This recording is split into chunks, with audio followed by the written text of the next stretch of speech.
Здрасти, аз съм Иво от StereoFox. Днес сме тук да си поговорим за това, което ни предстои на 26 април в София в Купе, което е втората StereoFox Label вечер, която организираме. Първата беше зимата на 2022,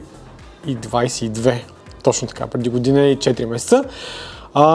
Ще съберем всички, по-голяма част от нашите български артисти по едно място, които ще представят проекти, които издадахме през последната година и половина-две.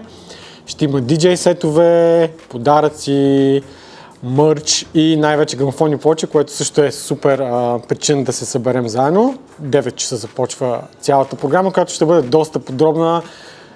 Ще я разточим през цялата вечер, тъй като сме подготвили различна музика и се надяваме всеки да намери нещо за себе си. Какво е StereoFox? По принцип започна като блог 2013 година. Вече 11 години се занимаваме с музика, наобщо казано. Като първоначално най-вече правихме споделяхме музиката, която обичаме. Не бих казал точно думата ревю, защото е музиката, която обичаме. Не е тази, която ни харесва, тази, която може би ни харесва, наистина музиката, която обичаме. И оттам нещата се стекаха по редица причини и от 2018 година сме и музикален лейбъл.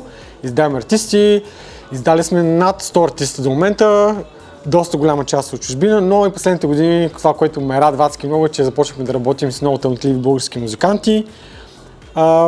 Издаваме ги дигитално, правим маркетинг, обложки и, както се вижда тук, вече и физически носители. Та на 26-ти всъщност имаме много специален повод, защото излиза третата компилация Bulgarian B2F и на грамофонна плоча. За момента никой още не я виждал, не я притежава, защото както никога си подготвихме нещата по-рано и всъщност грамофонната плоча ще бъде с нас на събитието, когато излиза самата компилация, което е 26 април. Ще върна малко лентите и ще започнем с нещата, които скарахме. Първо е Боян Closure и излезе през 2020 година. Това е първата грамофонна плоча, която изкарахме, 10-инчова, по-малка, но все още толкова яка като звук. Обложката на Гергана Станчева, между другото, много як илюстратор от България, от Пловдив даже. Поред на номерата, след това излезе на Tron Bobby Pulse Volume 1, също компактен, но много як размер. Това излезе 2021, ако не се лъжа, или 22. 10-инчова, страхотни фичъри, любимите ми релиси. Обложката е на Михайла Караджова, също много як илюстратор, който заслужава вашето внимание, защото творбите са просто жестоки. След това излезе албумът на Лина, Labyrinth of the Subconscious, 12-инчов черен R&B Soul, продуциране от Гената и Камен, които са брутални продуценти. Много як албум. Да.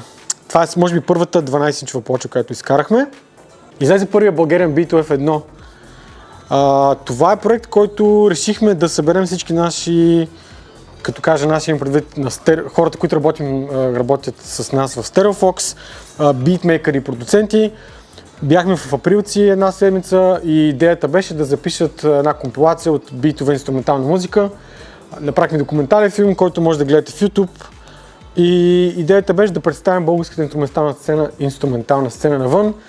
Получи се много яко, много добра подкрепа получихме не само тук, но и в чужбина. Завъртяха я по BBC радио, KCR, WFLA и писаха за нея в Clash Magazine, което е доста голяма публикация за музика в Щатите. Плочата е прозрачна. Всъщност те са две, тъй като битовете са общо 24.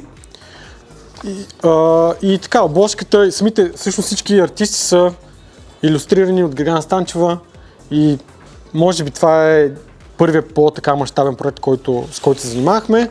След това излезе албумът на Яна и Гена Under My Skin, 12-инчов черна плоча, отново R&B Soul, доста така прогресивно звучене, много свеж и между другото летен така албум. Бих казал аз, поне има такива по-апбит песни. След това излезе продължението на Pulse Volume 2, по-големия брат на Pulse Volume 1, по-голям като размер, Трон Боби отново направи страхотни инструментали. Успяхме да поканим артисти не само български, но и от Япония и Щатите, които са гост-вокалисти в албума. Ето как изглежда плочата, 12-инчова. Има и бонус тракове, които не са дори издадени дигитално, така че ако искате да ги чуете, трябва да си закупите плочата. Което може да направите на събитието, но ще разкажем малко повече, когато приключим този тур, в който стават само две неща. Тези две плочи, тази, която видяхме е Bulgarian Beatwave 3 и това е 2. Тя излезе дигитално миналата година, но на плоча излиза сега, защото ги направихме заедно по редица причини. Тези две кръгли хубави неща са и причината да съберем всички заедно да празнуваме 26 април в Купе. Както казах, програмата ще бъде много разнообразна. R&B, хип-хоп, соул, фънк, диско, хаус и по-така тежка електронна музика в малките часове сме подготвили. Другото нещо, което е важно е, ако желаете да се здобиете с плоча, искате да дойдете на събитието, има комбинирани билети, така че в момента, в който закупите плоча, автоматично вашия вход става почти минимален. Но повече информация за това има във Facebook, на нашата страница има и събития. И ще се радвам и аз и целият екип, всички наши артисти да се видим там. Ако искате да знаете повече за StereoFox, може да следите нашата страница в Facebook, Instagram акаунта ни, самия сайт stereofox.com или да ни намерите във всички стриминг платформи, където курираме и плейлисти за всеки го по нещо.